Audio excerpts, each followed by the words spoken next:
তত্ত্বাবধায়ক সরকারের আমলে যেই সরকার সংস্কারের কথা বলে ২টি বছর ক্ষমতায় ছিল, তারা কি বিচারপতি নিয়োগ তাদের মস্তিষ্ক প্রসূত ব্যক্তিকে দিয়েছেন, না নির্দিষ্ট সদস্য সার্চ কমিটির মাধ্যমে দিয়েছেন?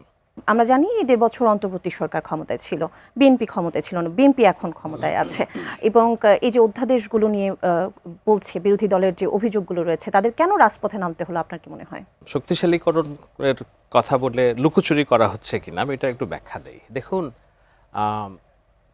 ঐকমত্য কমিশনের যে ৬টি কমিশন হয়েছিল, এই কমিশনগুলোর সম্মিলিত প্রস্তাবনায় সংস্কার যে ধারণা, সেই ধারণায় ৪৮৭টা না ৫৭টা, আমি এক্স্যাক্টলি জানি না, ৪৮৭টা মনে হয় টোটাল বিষয় ছিল। এই ৪৮৭টা বিষয়ের মধ্যে এমন অনেক বিষয় আছে সংস্কারে যেগুলোর সংবিধানের সাথে সম্পর্কিত না। এগুলো চাইলেই, যেমন আপনি পুলিশের কি কাজ করবেন না করবেন সেটার সাথে সংবিধানের কোনো সম্পর্ক নেই, বাট আপনি আইন কিভাবে করবেন সেটা আবার সংবিধানের সাথে সম্পর্কিত। তো পুলিশ, স্বাস্থ্য, কৃষিখাত, রাস্তায় জনপরিবহন, এগুলো নিয়ে যেসব সংস্কারের কথা হয়েছিল, আমরা ২ বছরে একটা সংস্কার বাস্তবায়নের জন্য ডক্টর ইউনূসের নাম শুনিনি। যেমন বিচারপতি নিয়োগ নিয়ে যেই আলোচনাটা হচ্ছে যে বিএনপি এটার বিরোধিতা করছে।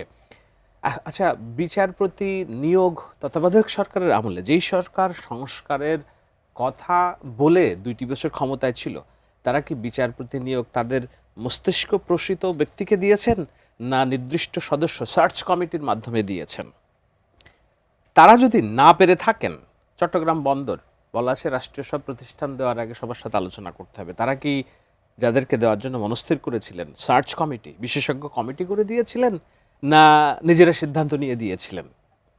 সংস্কার যেটা আমরা বলি সেটা হলো যে সরকার চেষ্টা করেছিল নারীদের জীবনযাত্রা এবং তাদের অধিকার রক্ষা করার জন্য, তাদের এডুকেশন, সামাজিক নিরাপত্তা বেষ্টনী, নারী সংস্কার কমিশন বলে একটা কমিশন গঠন করেছিলেন। একটা কথা আছে, শক্তের ভক্ত নরমের জম। আমার মনে হয় সামান্তারা কিছুটা শক্তের ভক্ত আর নরমের জম। বিএনপি যেহেতু নরম রাজনীতি করে, সো তাদের সাথে তাদের আচরণটা একটু জমের মতো। শক্ত যারা রাজনীতি করেছে, সামান্তা নিজেও বুঝবেন নিশ্চয়ই, যে সেই নারী সংস্কার কমিশন কিন্তু দুদিনও টেকে নাই, বন্ধ করে দিতে হয়েছে। শক্ত যারা ভূমিকা পালন করেছে, আমি নাম বলছি না। শিক্ষা একটি জাতির মেরুদণ্ড। আপনি শিক্ষা কিভাবে বাস্তবায়ন করবেন, শিক্ষাক্ষেত্রে যেসব অনাচার আছে, দুর্নীতি আছে, সেগুলো নিয়ে একটা কমিশন হয়েছিল। তো সেখানে জম যখন আসলো সামনে দাঁড়াও, বলল এই পুরো শিক্ষা কমিশন বাতিল হয়ে গেল। তো আমরা তো দেখেছি ইউনূসের আমলে ওই যে মবের শাসন দেখেছি, যে একেবারে ভয়ভীতি দেখিয়ে কেমনে আদায় করে নিতে হবে, যেটা নাই বিধানে, যেটা নাই প্রসিডিউরে, যেটা নাই কোনো আইন অধ্যাদেশ, যেটা গণভোট আদেশের মাধ্যমে হয়েছে। রাষ্ট্রপতি কোথাও কোনোভাবে তার আদেশ জারি করা এবং সেইটার একটা বিধান আছে যেটা জনগণের অভিপ্রায়ে বলে যেটা জারি করা হয়েছে, সেটির কোনো ভিত্তি নাই সংসদে।